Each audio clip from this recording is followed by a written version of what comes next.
the strongest wall ever built in human history failed in less than 1 day. And the men who trusted it never saw the flaw that doomed them.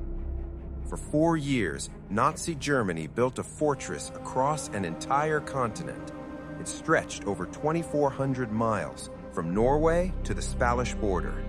Concrete bunkers, steel obstacles, minefields. They called it the Atlantic Wall. On paper, it was unstoppable. Millions of tons of concrete were poured into the coast. Guns were embedded into cliffs. Beaches were covered with traps designed to rip apart landing boats. Every meter was designed to kill. And overseeing its final defense was one of Germany's most respected commanders, Erwin Rommel.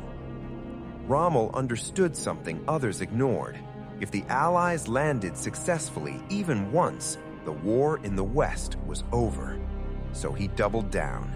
He planted millions of mines. He ordered steel spikes driven into the sand. He flooded fields behind the beaches. His strategy was simple: stop the enemy at the shoreline or lose everything. But hidden inside this massive system were 3 silent flaws. Flaws no one could fix in time. Flaw number 1, control. The Atlantic Wall looked unified, but it wasn't. Different sections were controlled by different commanders. Some believed the main invasion would come at Pas-de-Calais. Others feared Normandy. There was no single fast decision system, and when the moment came, that confusion would cost them hours they didn't have. Flaw number 2, mobility. Rommel wanted tanks close to the coast, right behind the beaches, ready to strike instantly, but Hitler disagreed. He kept many armored divisions far inland, under his direct control, locked behind permission. So when the invasion began, Germany's most powerful weapons were stuck waiting for orders. And then, the third flaw, the one that broke everything. It wasn't concrete, it wasn't steel, it was assumption. Germany believed the main attack would not come in bad weather. They believed the sea was protection. They believed the enemy would wait for perfect conditions. They were wrong.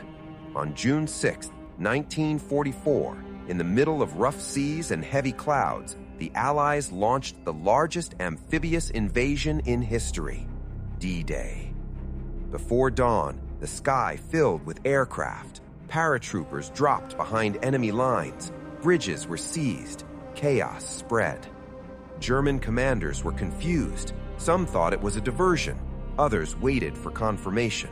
No one reacted fast enough. Then came the beaches. Thousands of ships appeared on the horizon. The ocean itself seemed to move.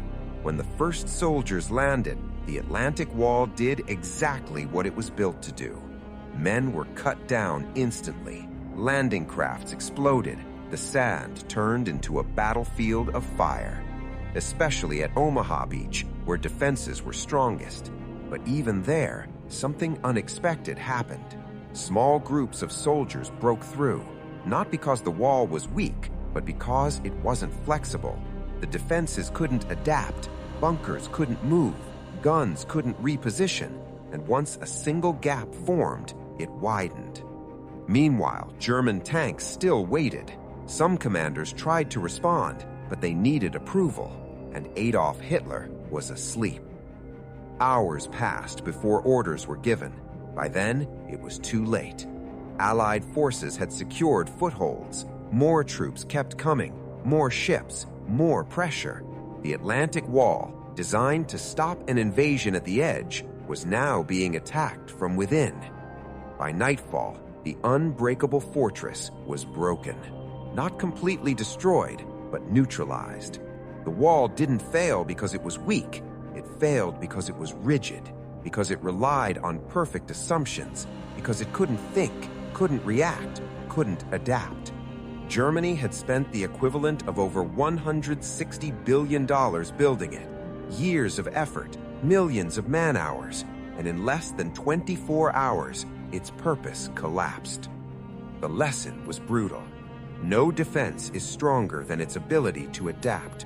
No system survives if it depends on control, delay, and certainty. On that day, the Atlantic Wall didn't just fall, it exposed a deeper truth. In war, the side that reacts faster wins, and the side that waits for perfect conditions loses everything.